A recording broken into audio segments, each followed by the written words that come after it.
Hello, everyone. My name is Andy Castillo. I cover farm machinery and equipment here at Farm Progress. And today's seminar is Ag Machinery Market Report. So we're going to talk very broadly, kind of about where we are today, maybe some tips to selling at auction and things like that, and ways that we can maximize efficiency and productivity by maybe investing in technology that'll help you get more bang for your buck. So that's kind of the general focus. We have sort of a broad list of questions that we're going to go over. And I also encourage questions throughout. If you have something specific to your operation, or maybe you're considering selling right now or considering buying, this is the opportunity to ask those specific questions, and we can get a sort of a general round of answers. So on our panel today, we have a few auctioneers. We have somebody from PTx to talk about upgrading used equipment. So without further ado, I will, here's the moderators, here's the panelists right here.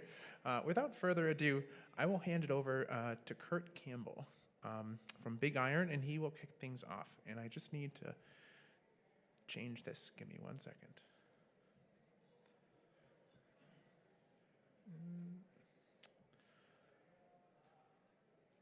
Okay.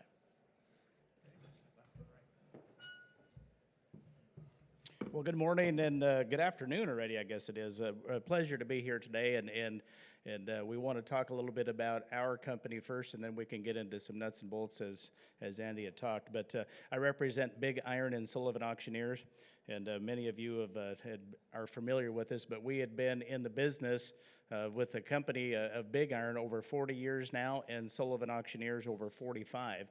And so as we had joined forces nearly 3 years ago, we have combined a great team of a lot of experience in the industry, both in the equipment and real estate, as well as livestock and classic and collector cars. So we feel like we've done a good job of paving the way in different parts within the industry, and we certainly appreciate all of the buyers and sellers that we've had throughout the years. And so within our methods of auctioning, we highlight a lot of other things that we feel that are important, and 5 of them here explain our company, whether it be expertise and experience, the unmatched market reach, and then a transparent process. And we can talk more about that later if you have questions on that and how we share our sellers' information. And with the comprehensive support and the time and cost efficiency, we feel like we are a great provider for both buyers and sellers. And I'll run through it fairly quickly. I think Andy said we had about 5 minutes, so I don't want to bore you with too many details. So I'm just going to highlight some of the slides as we get through them.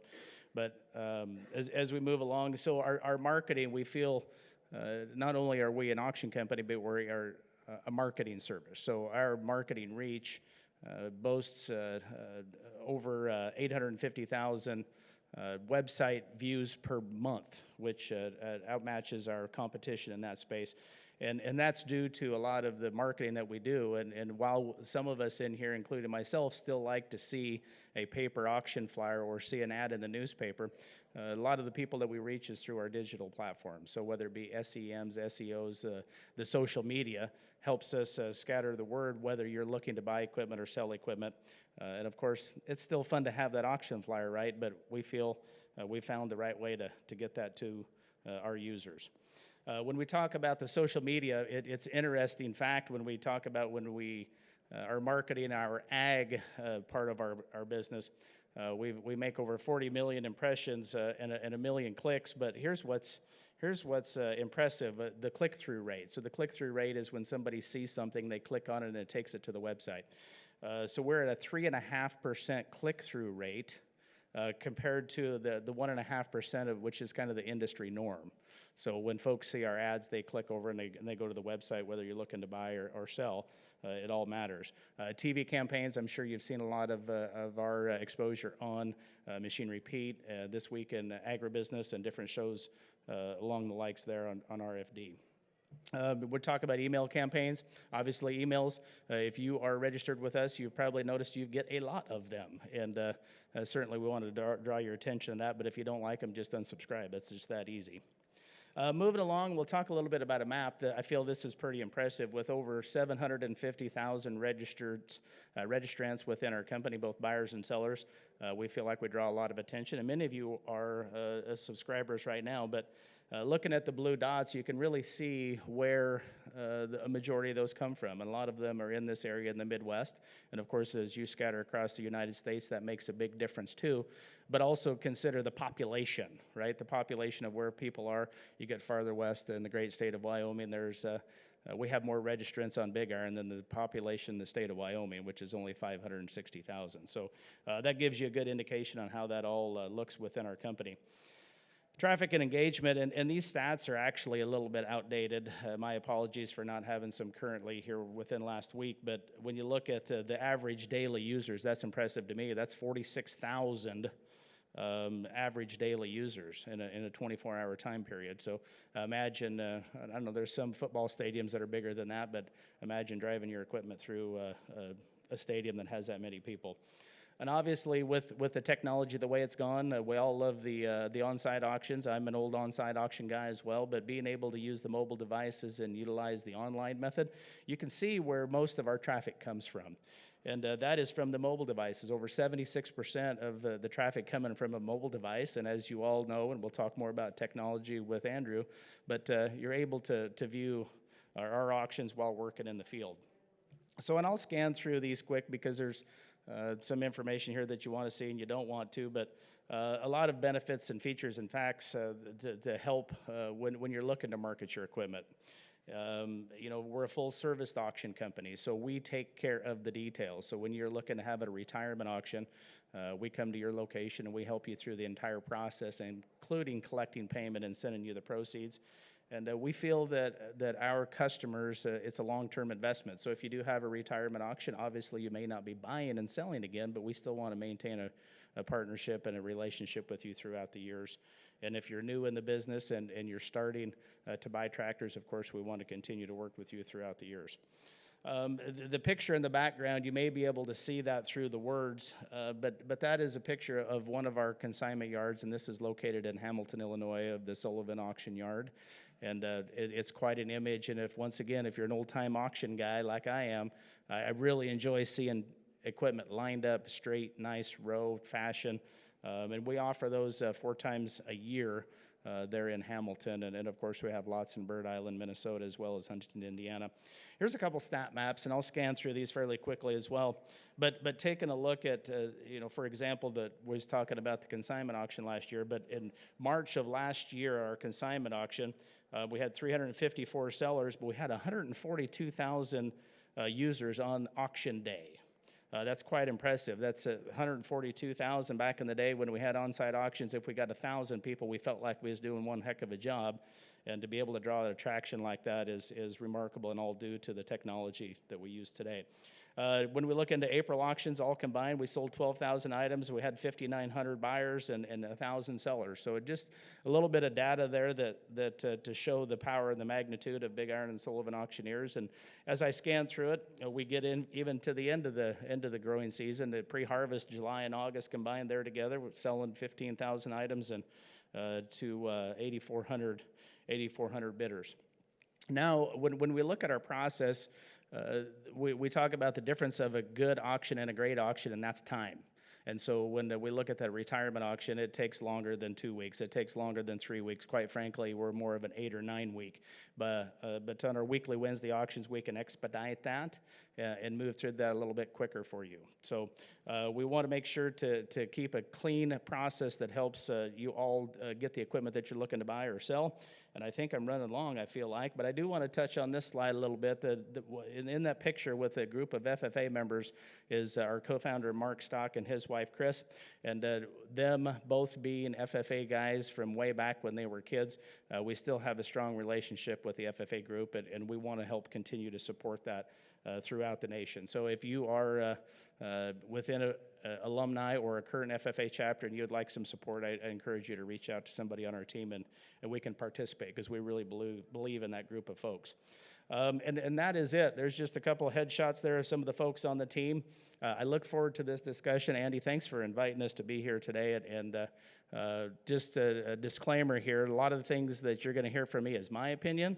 My crystal ball is probably no clearer than yours, but I feel like we have a pretty good idea of maybe what's going on. So thank you very much.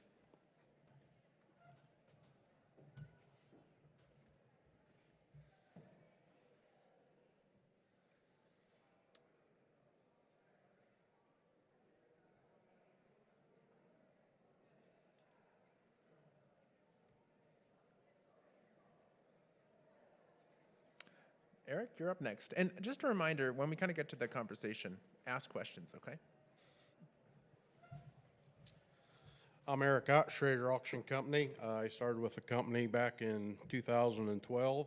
I've been in the equipment side of things the entire time, and that's what I specialize in.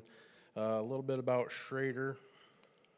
The company started back in '44. We're currently on the 4th generation of ownership within the family. It's truly very individualized. We focus on individualized relationships with all of our sellers. We are not the biggest. We are not trying to be the biggest. We are simply trying to do the best job for each individual seller, however that is, whether it be a live auction, an online, a virtual, where it's combined. We believe in looking at each individual situation and trying to do the best for that respective client. But we move a lot of real estate across the nation, and obviously a lot of farm equipment, and we do that a lot in the retirement situations and both consignment situations as well. So if you get to know me or have gotten to know me a little bit, I'm a man of very few words. I like to get to the point and get right down to business. So I'm not going to be as long-winded as what Kurt was. But I hope to cover the same thing and get down to why we're really here to talk about the equipment market. Like I had said here, the company was founded in '44. We conduct auctions live, virtual, and online only. As I stated, we kind of like to look at each individual sale and try to figure out what the best solution is for that situation. We conducted 332 auctions in 2024, land and equipment, and we've sold in over 40 states. There's a map of what we've sold recently and then upcoming in the last few months going both directions, so we try to get around. I guess that's it. So I look forward to our discussion, and thank you, Andy, for asking us to be a part of this.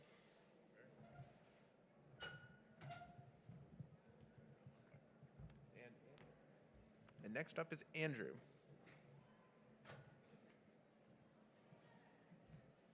All right, well, very good. Well, good afternoon, everyone. My name's Andrew Sunderman. I'm the head of, Andy, I think not that anybody wants to see my face, but we lost the presentation up there. This is beyond me. I am sorry. This is related to the projector, perhaps. I can keep going. It's all right. It's nothing that I can't tell you anyway. So, yeah, my name's Andrew Sunderman. I serve as the head of our product creation and delivery team, and lead our PTX Trimble business within our organization of PTX. Now, PTX is a newer name around the block, but I think familiar names that you may all know. PTX was formed in April of 2024 by bringing together the well-known brands of Precision Planting and Trimble Ag, which has now been rebranded of PTX Trimble. This all came together, thank you. This all came together in April of 2024 when AGCO and Trimble entered into a joint venture, creating the largest precision ag deal in the history of the industry, where we really focus on bringing new value through farmers through our retrofit products in our business. So while the PTX brand and the look and feel may be slightly different, hopefully well-known brands to each and every one of you. Now, why is this important? There's a couple of statistics up on the page from some of the AEM data around the world, or excuse me, for North America, excuse me. But I want to highlight a couple of things. What these numbers come to show is that we had we, and you all know, we had a challenging year in 2024, and especially as we look at the equipment industry, we can see that, both from a standpoint of sales through dealers, as for tractors, as well as especially for combines. But one of the things that I want to touch on and why I think the PTx business is important for you and growers around the world is we conducted a survey a couple of years back, and that survey found that only about 7% of growers were looking to buy a new piece of equipment in any given year. That means that 93% of growers were looking to utilize their existing equipment either in the same way that they had been or maybe in a new way. The reason why we think that there's a lot of people that may want to utilize their same equipment in a new way is the follow-up question on that survey was, or indicated that 75% of growers knew that their machine, or that their planter in this case, was costing them money and planned to do something about it. They believed there was a better way of doing what they were doing in their farm and wanted to have a better outcome in the equipment that they have today. And so that's where our business really comes into play. We look to optimize existing equipment, really focusing on profitability and not just the yield that comes out of the machine. The reason why we talk about, hey, there's two ways to impact the profitability of any operation. We can increase the yield or we can reduce the costs.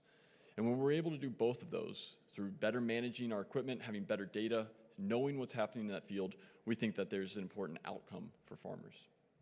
Our business started in a couple of areas. The way we approach where we go next is we look to solve the next greatest problem for farmers in their operations. Much of our business started in the area of guidance, helping to make sure that the machine was in the right place at the right time and able to complete the task in the most efficient way. Our business is also founded, as the name would suggest, with Precision Planting, founded in bringing more and more support to farmers in the planter process, doing more with our seed, better placement, and better utilizing the fertilizer that's applied during the planting pass. And we continue to evolve to other phases of the crop cycle, particularly in the coming years around spraying, as we see that as one of the next major areas where we can bring value to farmers in their operations. Just to highlight this a little bit, and we'd welcome you over at our booth, which is just down the hall here. I believe it's booth 4060. I've got it on the last slide because I knew I'd forget. But as we look at spraying, for example, we see a great opportunity in better liquid application, better control that we apply in the field. Simple things such as moving from section control to individual nozzle control through our trials have been able to save 3% on chemicals and really improve the time to complete that field up to in as much as 20 or 30%. But what I really start to get excited about is some of our products, such as our Symphony Vision and Symphony Rate systems, which allow us to not only target individual weeds in the field, but also to vary the rate of products that are applied in the field to make sure that we're targeting not only the right weed, but also that we're pairing the right amount of chemical to the number of weeds or to the severity of weeds that we see in any given field. I have just a very brief example of what we expect to be able to see in these certain cases. This is just one of our team members' fields right near our office. It's a 63-acre field. But what we can see in a typical, this was his Enlist soybean program, which generally costs him about $25 an acre. In this particular pass, you can see through the red bars here, the sprayer was off. Of that 63 acres, the sprayer was off for almost 35 acres. That means that was 35 acres of chemical that we weren't applying, allowing us to better utilize our inputs, avoid issues that we may encounter down the road with weed efficacy, and ultimately allow us to complete the operation in a more timely fashion. Now, just in this simple example of our 63-acre field, we were able to save $14 an acre on this grower's operation. And so it's things like these that really get me excited about what our business is able to do, and especially as we look to bring more of these values around the crop cycle. We have a tagline within our company that we want to be grower solutions experts for solutions in every season. And this is really a part of what I think you'll see at our booth, which we'd be happy to welcome you down here at booth 4060, just behind us and down here to the left. So appreciate the time, and I look forward to the questions.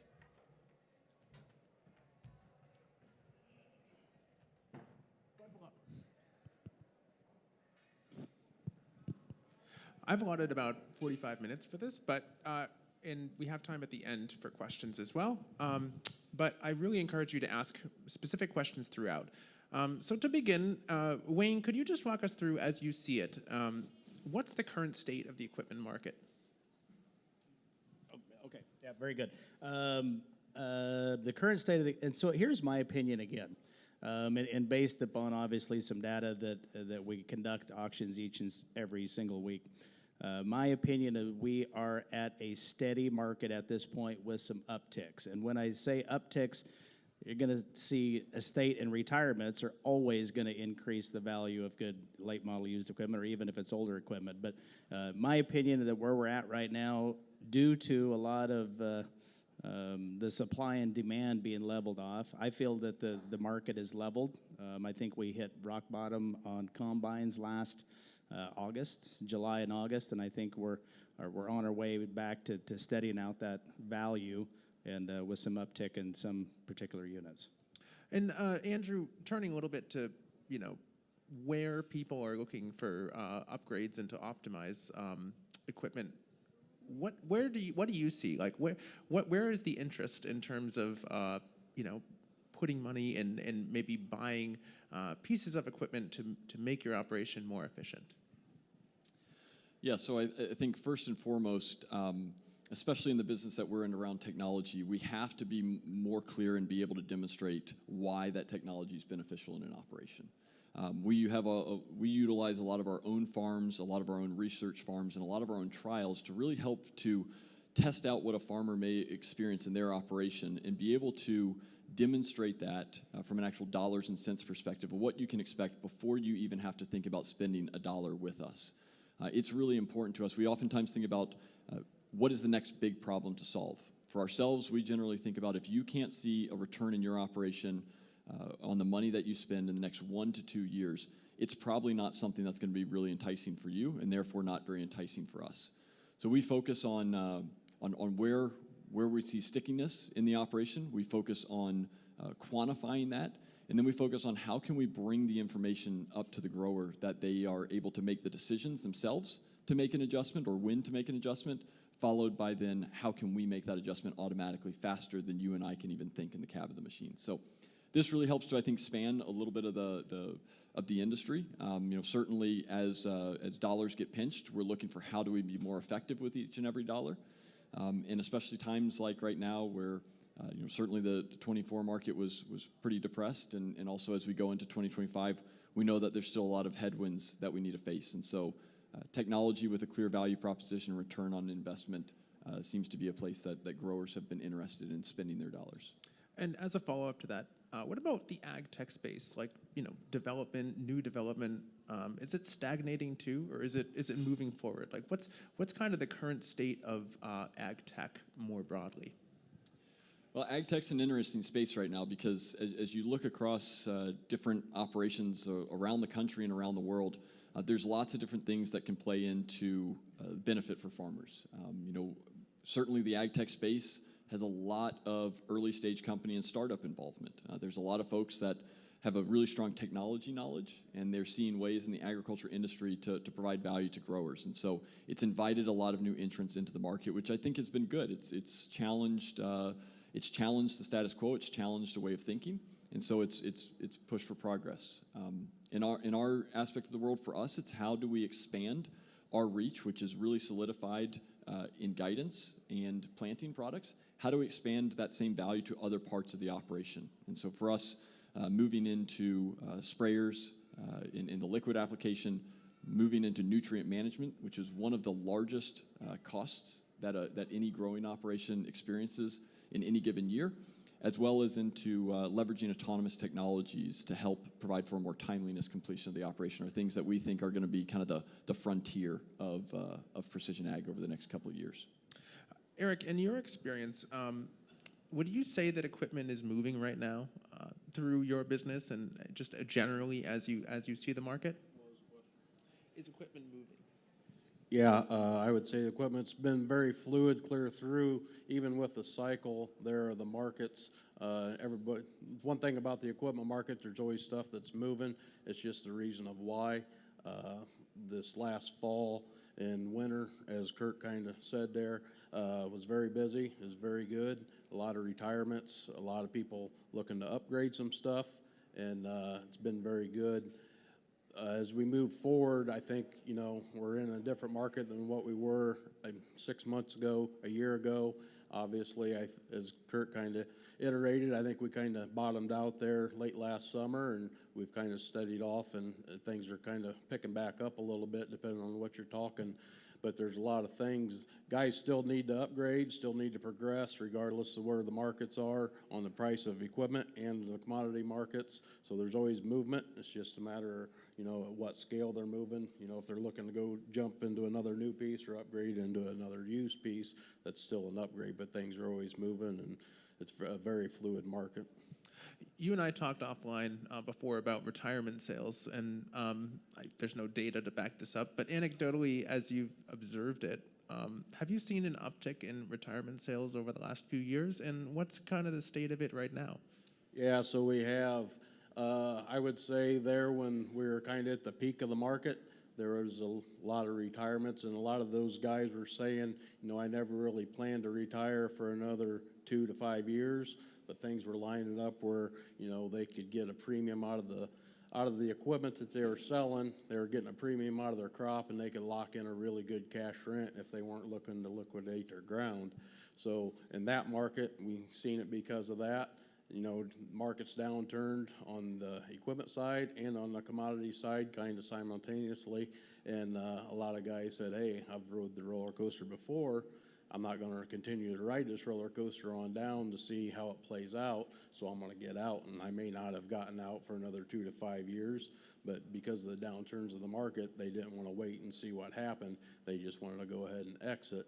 So this last fall, there was a very big surplus of retirements, and a lot of it was for that reason.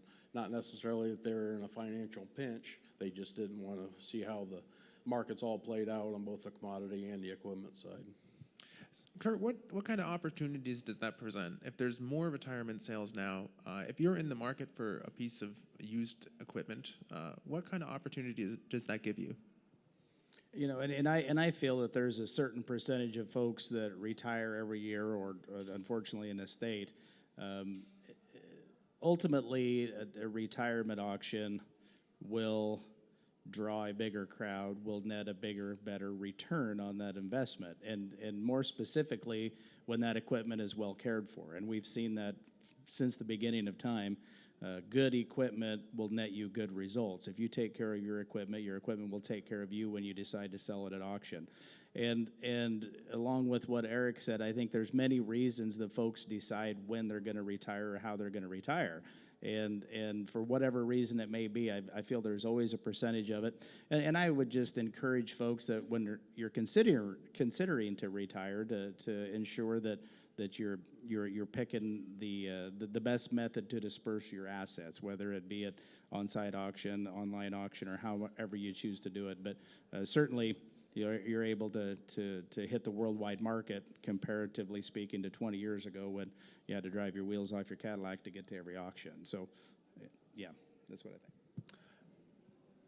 And kind of following that up, you mentioned, this obviously the quality of the equipment being a big indicator of the price it's going to get. What steps can somebody take maybe now if they're thinking and planning, projecting forward however many years, what kind of steps can they take now to make sure they get the best return on their piece of equipment? Well, and I think caring for your equipment is ultimately the best way to get the best return, and having a good plan in place. I think the statistic is said that by between now and the year 2030 that there will be 200 people retire each and every day, and a large percentage of those don't have a plan, and another percentage of that are farmers. And so I believe it's 20 people maybe that are making a decision a day to retire.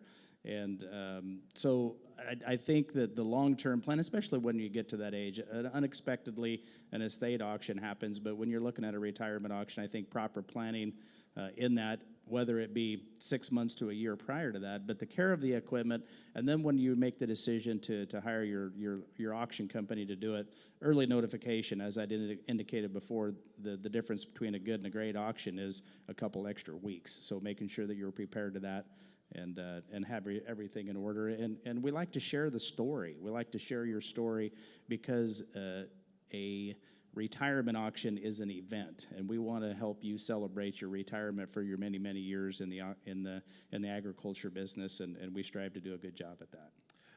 Andrew, where did the opportunities lie, both for brands and farmers, in terms of making the most out of their equipment? Yeah, well, I think there's a number of items that can fall into that. I think certainly it's selecting what is most important to you from what you're trying to optimize in the operation. That can really help you to determine where are you going to spend money on, whether that's a new piece of equipment, or where are you going to spend money to make your existing equipment like new or as good as new, or maybe even better than new. And so that's one of the things that we work very closely with is we work closely with growers of what is the biggest problem in their operation. For some, it's planting depth. For some, it's closing the soil in the right way, and for others, it's getting chemical in the right place in their operation. And so when we can go identify not just what are problems, but what's the most challenging one that can be faced, we're able to have a much bigger play in terms of how we pair the right solution with their operation. One of the things that's really important to us is we're able to work with farmers to either try things in small quantities before jumping into a big investment, or we're also able to build on top of that year after year. And so we may work with a grower, and he may talk about, this year, to me, one of the things I would really want to get right is I want to get my emergence right. And so we're able to then pair up our technologies that really help to maximize that emergence. Next year, they may come back and, okay, I really want to work on getting my starter fertilizer. I really want to maximize my starter fertilizer. And so we can then build on top of that year after year without taking things off that you've already paid for and without redoing the work that you've already built on that piece of machinery. This, as a follow-up, and this any of you can answer because I genuinely want to know, does adding a piece of technology to an older piece of equipment increase its value for resale or just in general? I might let these guys answer that one, and I might learn something myself. Certainly, I think adding technology and GPS to any of your equipment adds value. And I'm thinking particularly when we're talking about planters, I believe that the precision technology on a planter has a lot of value to that individual user. It may have some value to the next owner. However, I think planters are one of those implements that everyone has their own design, and trying to find three guys that want the same configuration within 100 or 200 miles might be a little bit of a stretch. But I do feel for that operation, to what Andrew is talking about, I think that there's a lot of value for them individually. As far as resale value, if they've been some updates, I think it has some, but finding that ideal customer that wants the same configuration. When we talk about power units, oftentimes we will sell the monitors and the GPS globes separately, because they can fit on any tractor, any combine, or they can be transferred around when we're talking about newer late model equipment. So I think it's got value. How much, that's hard to tell. And Eric, kind of as a follow-up, how much is equipment maintaining its value right now? I mean, say you invested in a piece of equipment now, like what can you expect in terms of percentages to make in 2 years, 3 years, 4 years, 5 years? So going back to a couple questions ago that you had there, as far as maintaining your equipment in anticipation of retirement in 2 to 5 years, I would say, and this kind of plays off this question as well, thinking about upgrades on your planter, sprayer, guidance on tractors and combines and such, or tires on that tractor. If you got a tractor that's got tires that are getting a little lean and you're going to retire in 3 or 4 years, it may be beneficial if you could put tires on that now, get the tax write-off and the benefit from it. And by the time you sell it, it's going to make that tractor look a lot better to get that return, which you should theoretically get back when you go to sell that piece. I think that's just one example. If you're planning ahead for a retirement sale, whether it's technology on a planter or, guidance on an older tractor, stuff like that, I think it's about always a good investment. Obviously, there's a happy medium in there where you don't go overboard, but usually you'll get return on those investments. Obviously, what Kurt said on the planters couldn't be more accurate. Finding two guys that want a planter set up identical is slim to none, even if you're neighbors. But, if you're putting on the up and coming, the precision stuff's always in style, especially as we're getting into a tighter market. Guys aren't looking, regardless of where you're at in the food chain of the size of a farmer, if you're gonna upgrade, your upgrade might be to a 1760 planter or 1770 planter, but that's a big upgrade for you if it's got the equipment on it. Not everybody's looking for a brand new piece of equipment. So everything's in proportion. The older stuff, in our experience, sells very well if it's been maintained and has the accessories on it. Not everybody's in the same scale, but there's the same theory behind it. As a follow-up to that, what drives value in terms of, getting price?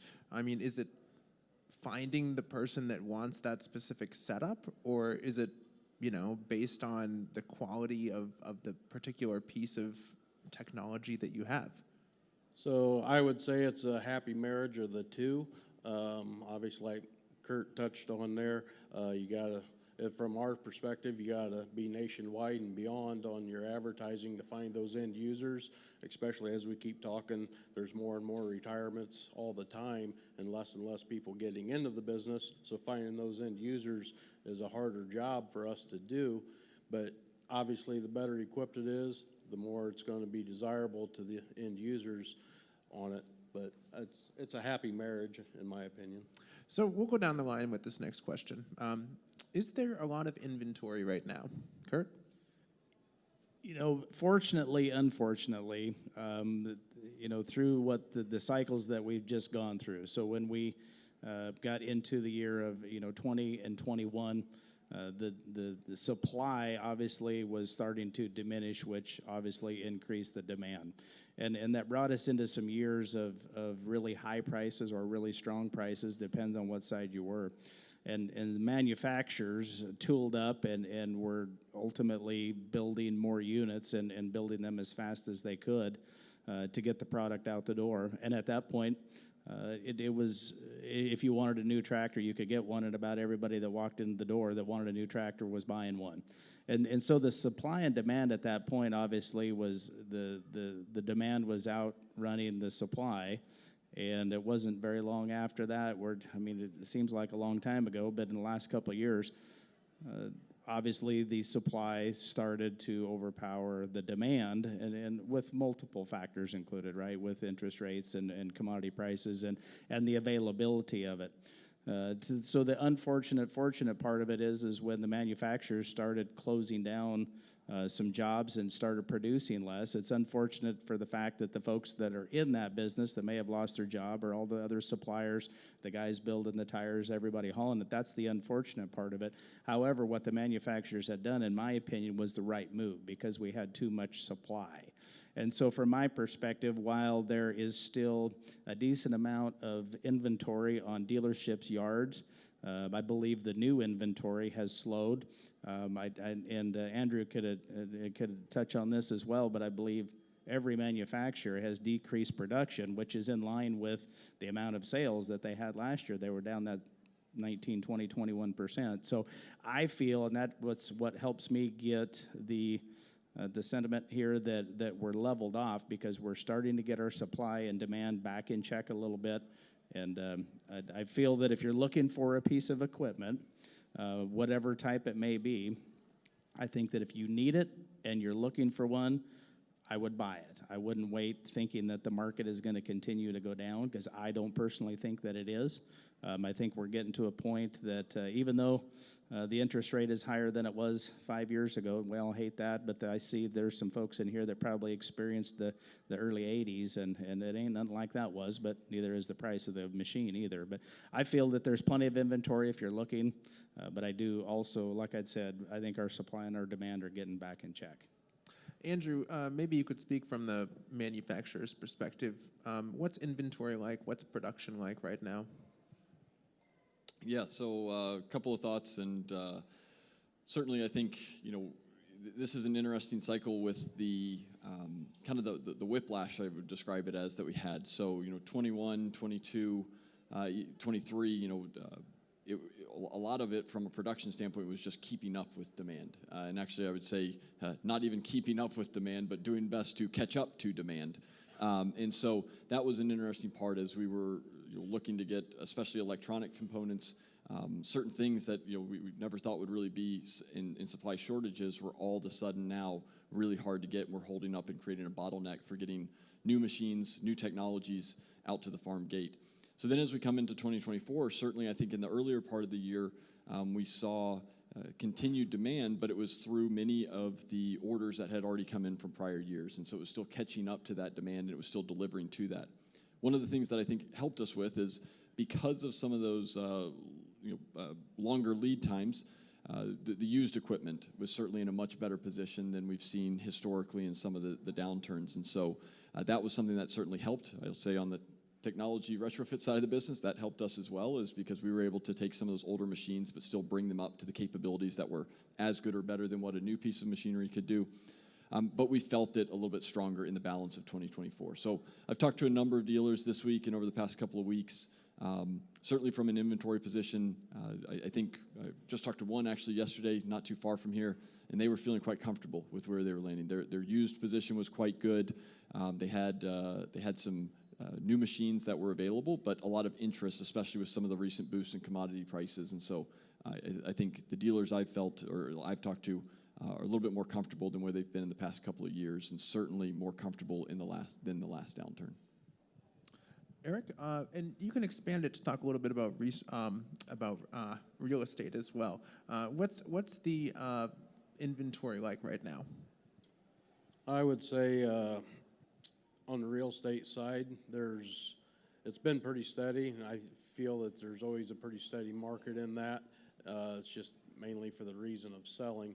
But I think in the coming years, we're going to see a little bit of a increase there in the real estate as there's a generation change there. Mom and dad pass away, the kids inherit it.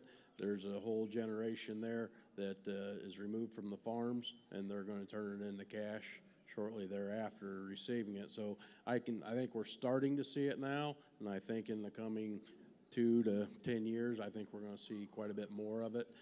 Some of those are larger chunks than what we've been seeing in the past years.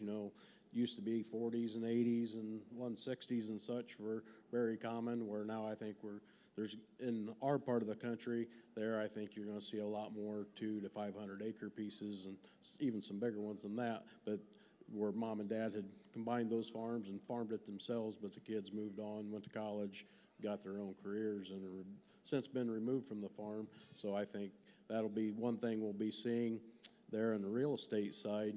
On the equipment side, I think the supply is very good. Kind of bouncing off what Kurt said, is what to me is helping hold the used equipment market is where the new prices are for the new equipment. They're holding pretty firm.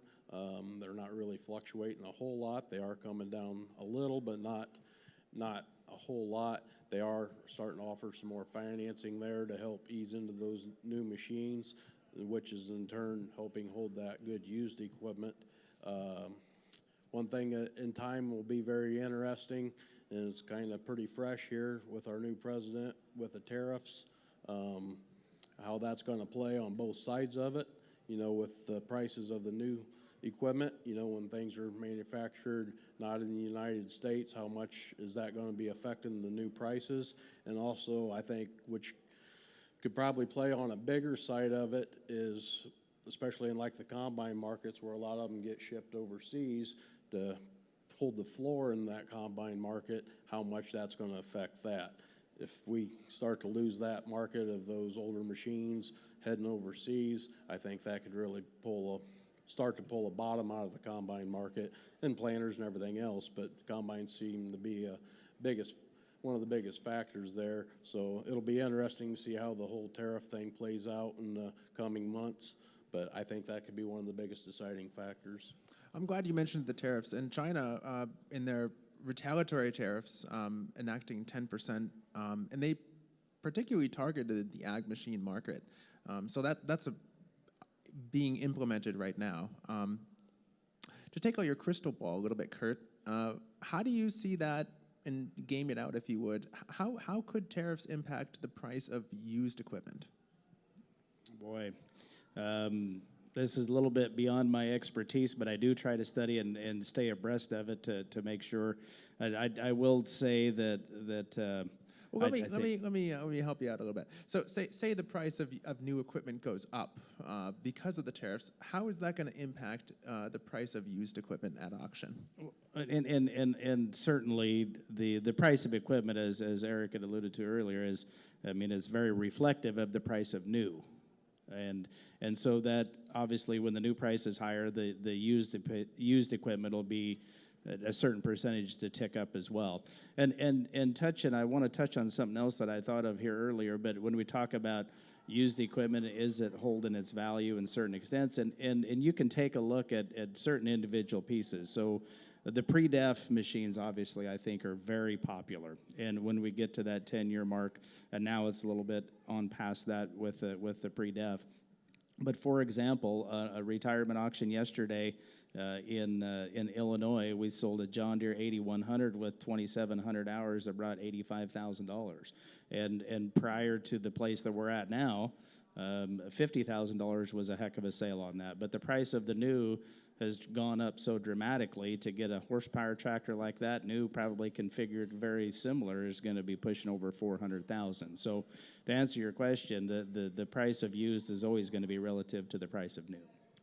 Andrew, turning this and twisting it a little bit, what about if like individual components, say cameras or sensors, or the things that comprise the technology that we use every day?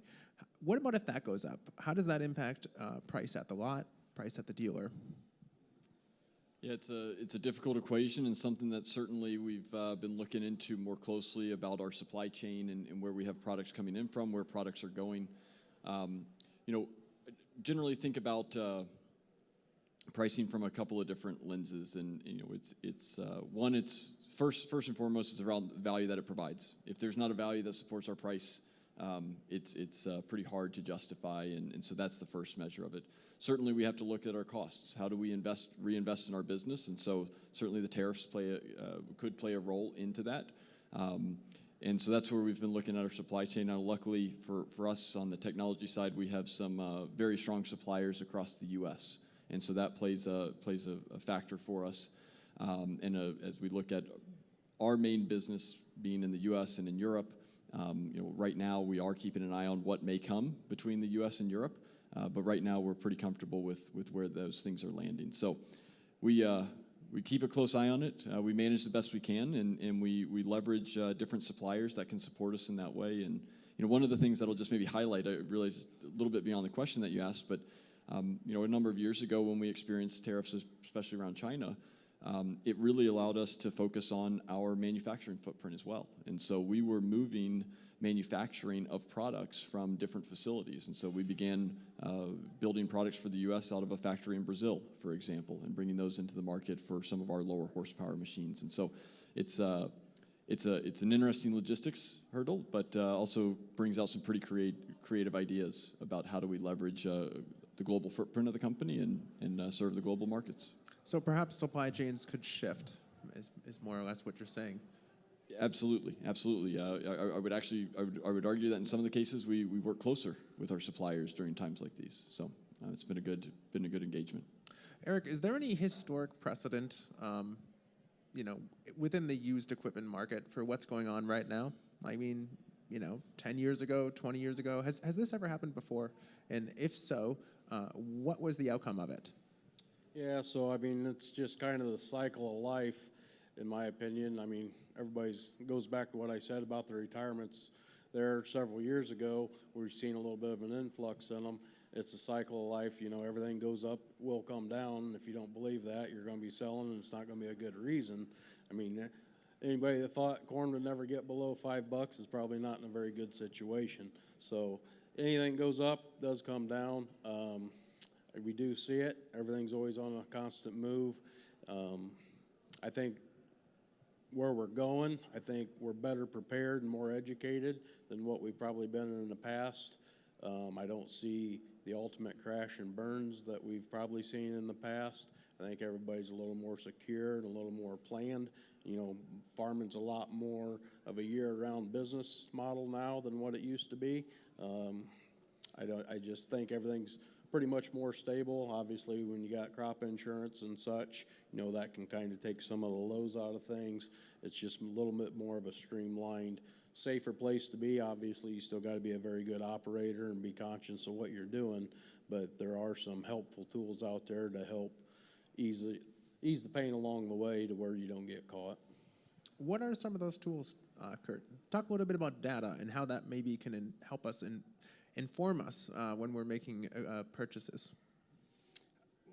Well, the World Wide Web is an amazing tool, and I really feel that our buyers and our sellers are probably more educated now in the marketplace than they've ever been, and because that information is at everyone's fingertips. So whether you're looking to buy new equipment, or you're looking to buy or sell real estate, or you're looking for a provider, or you're looking to upgrade technology, whatever you're looking for, is at your fingertips. So I think that the general consumer and the general population are more educated now on what they're looking for than they've ever been, mainly because they have access to the internet. So looking at that and to make that decision, and especially with when you're looking at a value of a piece of equipment, what's my equipment worth? What's the market on a piece of equipment? On Big Iron and Sullivan Auctioneers, we all offer all sold data to every registrant. So if you're registered with us, you have access to all sold data for free, and you can go on and look and compare. Now, for example, as I'd mentioned earlier, we sold a 8100 that brought 85,000 yesterday. Is that the average? No, that's not the average. That was sold on a retirement auction. But if you type that in and you look at it, you can get a huge list of John Deere 8100s that we've sold and make your own assessment. But simply put, utilizing the World Wide Web, it's an amazing tool to gather information to make your own decision on where you buy, where you sell, and how you do it. What about within the broader ag tech industry? How does data inform, where you invest in research and how you come up with, the needs of farmers, whether they be today or in the future? Yeah, so I think data has been a topic that's been front and center of the industry for many years now. What I find is that it's a lot of data, but how do we utilize it? What can it actually tell us? And so what we've really been working to do is to, our whole approach is that we first want to sense and understand what's going on. And for us, sensing, understanding, that allows us to draw out the problems and where we have deficiencies in our operation. The data is one part, but how do we make it visual and how do we make it quickly accessible? We have a product that we call Panorama, which is a product, Panorama actually speaks to having a wide visibility and being able to see everything in one's surroundings. And so it's a little bit of a play on words, but it's also the point of, we look to bring that data from the cab of your machine out to your office, that you can then take the step back and look for differences, look for things that maybe stand out, and then ultimately drill in time and time again. Maybe we see on a yield map that my yield was quite low in a particular area. Well, I can then take every other pass that I went through the field and I can take a look at what exactly happened. Did I have a really low planting population? We actually had one recently where we were looking at a map, and actually one of our team members, if any of you that might have been to our office in Tremont, Illinois for what we call winter conference, you would have seen this, but we were looking at a map and we saw some very clear streaks in the field. And so we started to dig into it a little bit more, and we followed that. We found that the yield map, planting map, didn't show us anything in particular until we looked at the tiling map. And we found that our streaks followed exactly the one spot in the field that had been tiled many years ago.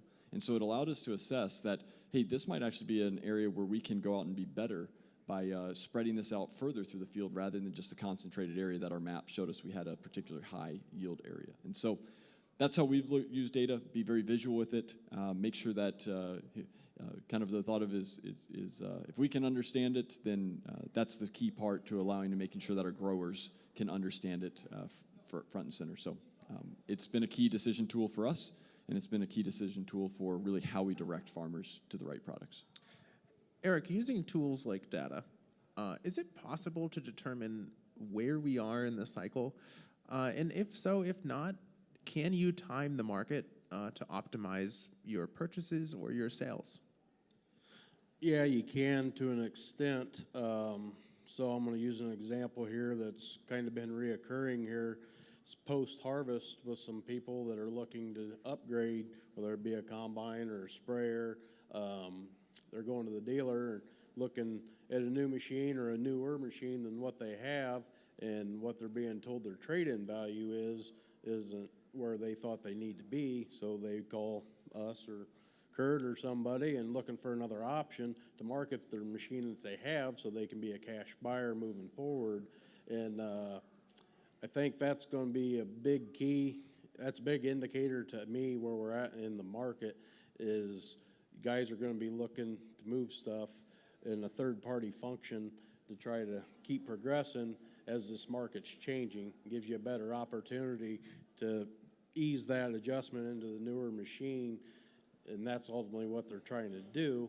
But it's just you're trying to capitalize and get the most out of what you got and still get the best value on what you're getting into. And it can be done. You just got to be smart about it. And what Kurt touched on there, planning ahead on doing this, anytime where you're doing a sellout or just upgrading something, don't wait till the 11th hour to be doing it. If you can be planning ahead, there's a lot more opportunity. I had one gentleman that was wanting to upgrade his combine and was insulted by what the dealer was wanting to give him for his, and he called there just right after harvest in November, and I said, hey, you know, I think if you got a buyer for your machine now or can get it marketed, I think there's going to be more opportunity if you're patient, because obviously he didn't need the machine till fall of this coming year. You know, I think you're going to be able to capitalize a little bit on both ends. You're not going to get exactly what you want out of your old machine, but you can do pretty good. And if you're patient and really keep your eye out, you're going to be able to get into the machine you want at a pretty good rate. So the idea is just bringing those numbers to a happy medium, not necessarily taking a licking on what you got and not paying the most for what you're wanting to get, but just kind of bringing the things together, just kind of keep it in the middle is what the ultimate goal is.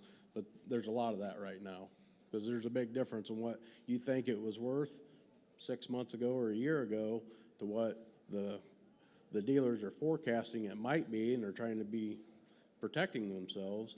So some of them, you know, were a little maybe overcompensating there a little bit, but I mean, it's just the way the name of the beast there. But that's the ultimate goal, is just bringing that line down to be as little bit of a bump as possible. So would you say cash in hand via auction is maybe a better move than trade-in right now? I think a lot of people are exercising that option. I think if you got cash, you're going to be in a very good situation right now and moving forward. If you don't have to be dragging along a trade-in, I mean, that puts you in a great situation. Machines being sold at auction, you know, even if you go to a buyer, there can be a very big cash discount there if you're a cash buyer and not bringing any luggage along with it to make the deal. It puts you in a lot better position, you know, get a lot better deal. We've only got a few minutes left. We'll just go down the line. Taking out your crystal ball, where do you think the market's heading? Well, as I had indicated, I feel like we're steady with a little bit of tick up. I do feel that there is a lot of optimism in the market. I think there's a lot of confidence that has been coming back to the market, even though I believe we're predicting for another 20% decrease in ag income this year. I think the production is down. Commodities are on their way up. I'm optimistically believing. I mean, we can see them kind of tick up a little bit.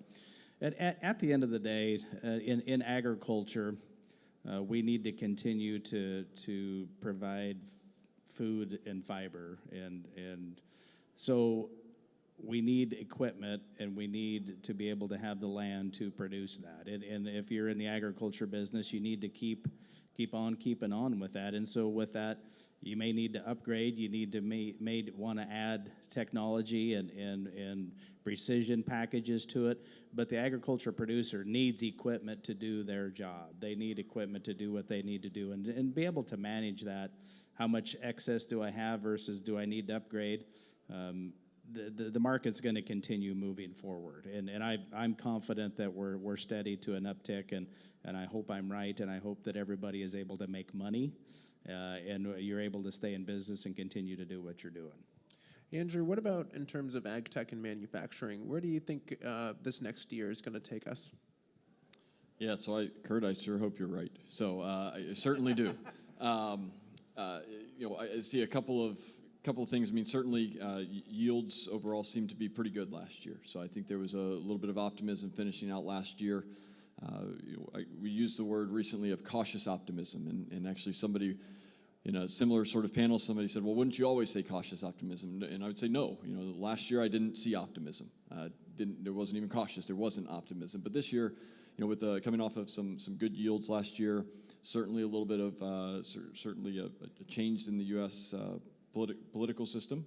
Had some positivity there.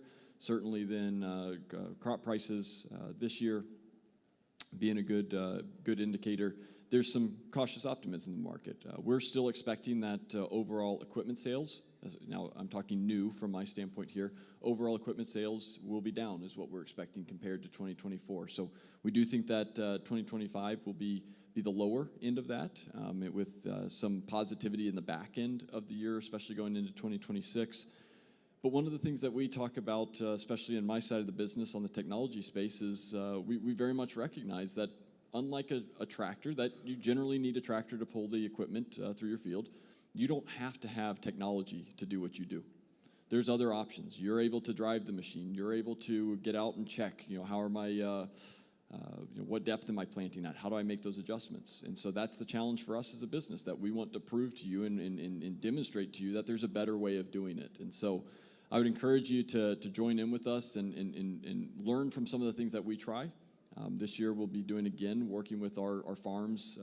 One of our farms in Illinois, we run over 120 trials every year to see what works and what doesn't work, and really prove to you and prove to ourselves how the products that we're developing or the problems that we're working to solve really return money into your pockets at the end of the day. So I think it's going to be another tough year, but certainly some opportunities for us and for farmers to really be happy about and go out and seek this year. And finally, Eric, as where you sit, where do you see it heading? I think one thing we really haven't touched on a whole lot is coming through the election year. I'm definitely not here to talk politics with anybody, but any time we have an election year, things tighten up during the coming months into that election, regardless of where the markets are, regardless of what's going on. Everybody just gets a little more tense. They're not as free-flowing with their money.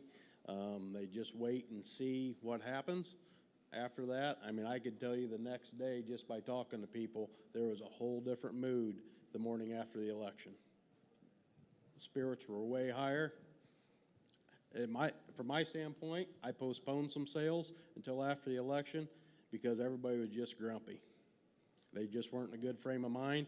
And I am so thankful I did, because I firmly believe I saw a 15 or 20% increase in what that market would have been prior to the election. So it doesn't seem like much probably to a lot of you, but we see it every 4 years, and it really plays a big part in it. I think this year was compounded. Obviously, commodity prices were lower, which added into the grumpiness. A lot of the yields were pretty good.